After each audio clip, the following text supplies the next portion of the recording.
Hello, as always I'm Cosmic, and welcome to another episode of Early Access Examination, the series where we take a critical look at early access games on Steam.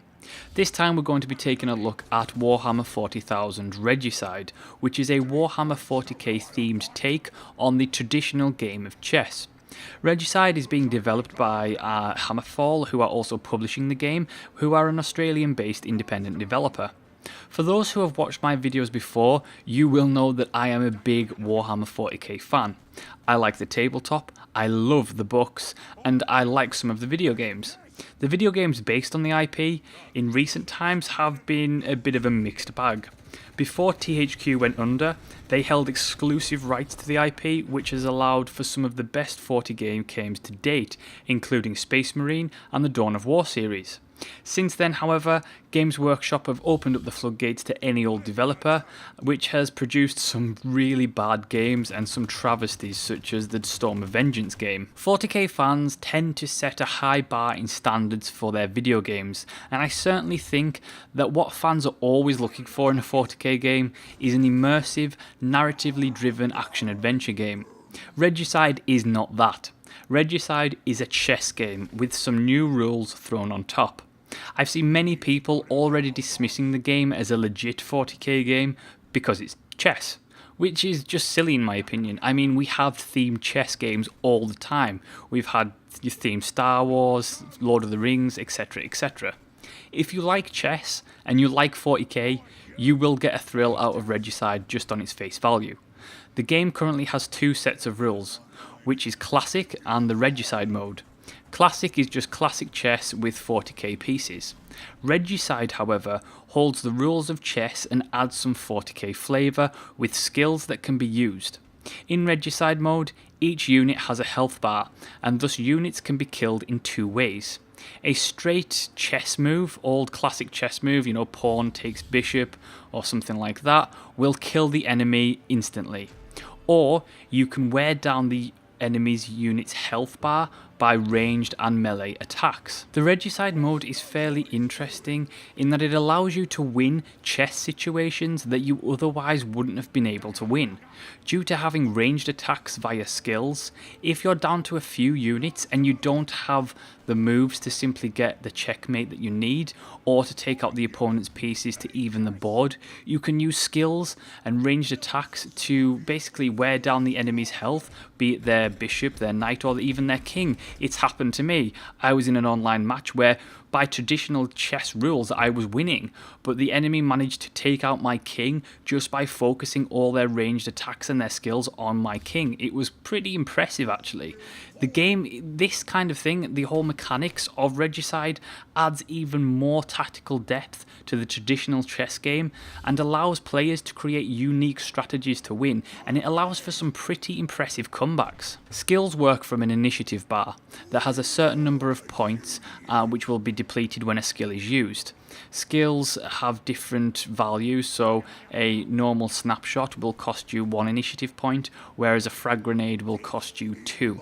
Units have their skills, and you as the commander also have a separate pool of skills that you can be used, which have a variety of effects, such as putting extra damage onto a character, or healing them, or allowing you to put a shield on one character. There's a variety of skills available. After the traditional movement phase of chess, you'll then enter the initiative phase, where you can use your skills. So you can move a pawn from the starting location 2 spaces forward, and then you could throw a frag grenade into the enemy ranks. It works basically like that. The full game will have much more player and unit abilities, which will make the Regicide mode even more diverse. Early Access currently has a skirmish mode against the AI or online multiplayer. The first act of the main campaign will be introduced soon, which will have around 15 missions, with the full release of the game actually containing 3 acts, which will focus on the Blood Angels, and it will be around 50 missions long. The current online multiplayer works well and it doesn't seem to suffer from your typical online issues such as lag. In fact, battling human opponents was a lot more interesting, intense and fun. I often cringed at the mistakes I made, particularly when I didn't spot that my librarian, who represents the Queen, was vulnerable and got taken very early on in the game. It was a very rookie mistake.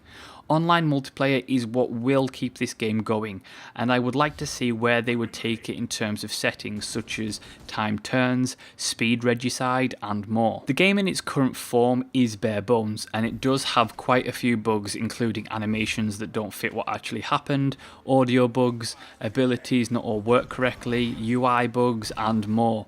The character models, however, do look fantastic, and the kill animations, especially the close-up ones where the camera zooms in, with all the gore and everything like that, look fantastic. Graphically, the game is pretty good, and I do always appreciate great character models, especially when it comes to 40k, which they do have here. The spell effects from the Psychers look really good. Some of the shooting effects, however, could be improved, particularly in the sound department, as the Space Marine bolters don't sound right. They sound more like AK-47s rather than actual bolters. You know, you don't actually sound, it doesn't feel like they're shooting miniature explosives. It sounds like they're firing bullets, which just doesn't feel right for a Space Marine. Speaking of Space Marines, there is currently 2 factions in the game. There's Orcs and Space Marines. I would like them to expand that a lot more. They've said that they're possibly going to put in more factions. For me, if I can make a request, Eldar. I want some Eldar in that. I know everyone's popular choice is Space Marines and everyone loves Space Marines, but to be honest, I love Eldar. Give me some Eldar. So that needs to be put in my opinion. It would make the game a lot more interesting. The 40k IP has great stories and narrative. The tease trailer for the game's campaign showcases CGI cutscenes that I hope are going to be prominent and throughout the actual campaign. I will be very disappointed if it ends up being text-based for the majority of it. I would like CGI cutscenes in between missions for the story and interesting scenarios on the board for actual missions, which is certainly a possibility given the board layout when you play the tutorial. One feature that is yet to be implemented is the leveling system, whereby after a battle, units will level up as will their abilities. You'll be able to unlock more abilities for both player and unit pools. While it is a simplistic system, it will add a little bit more progression to the game, which is always nice to have. There is also currently only 1 map available in the game, but more will be coming soon. One thing after full release I would be interested to see would be, on top of the additional factions like I mentioned, possibly depending on the quality of the first campaign in terms of its narrative and its missions, would be additional ones. Regicide is fun at the moment, but I would like to see it more when it's actually complete. Online multiplayer means that you will be able to get your money's worth for $15. For those who like chess, strategy and 40k, then you'll be more likely to enjoy this. It's important to take the game for what it is. It's a chess game with a 40k theme. If you're happy with that, you know, at the end of the day, and the developers don't seriously screw up the game during development, I see no reason why anyone wouldn't be satisfied with the game. That being said, in its early access form, it may be worth most people waiting until there's more content in the game. But again, compared to recent 40k games like Storm of Vengeance, Regicide has one thing that stands out that the others didn't, and that's quality. It has thus far reached a high standard of quality in terms of its graphics, and it's reflected in the animations and the mechanics. And while at its core it is just a chess game, so far it's a bloody well executed chess game that doesn't feel like a cheap money grab. And that's Warhammer 40k Regicide on Early Access. Thank you for watching this episode of Early Access Examination. Do like, subscribe and leave a comment if you end up playing the game and tell me what you thought of it. And as always, do keep an eye out for the full review when the game goes on to full launch. And I will see you next time.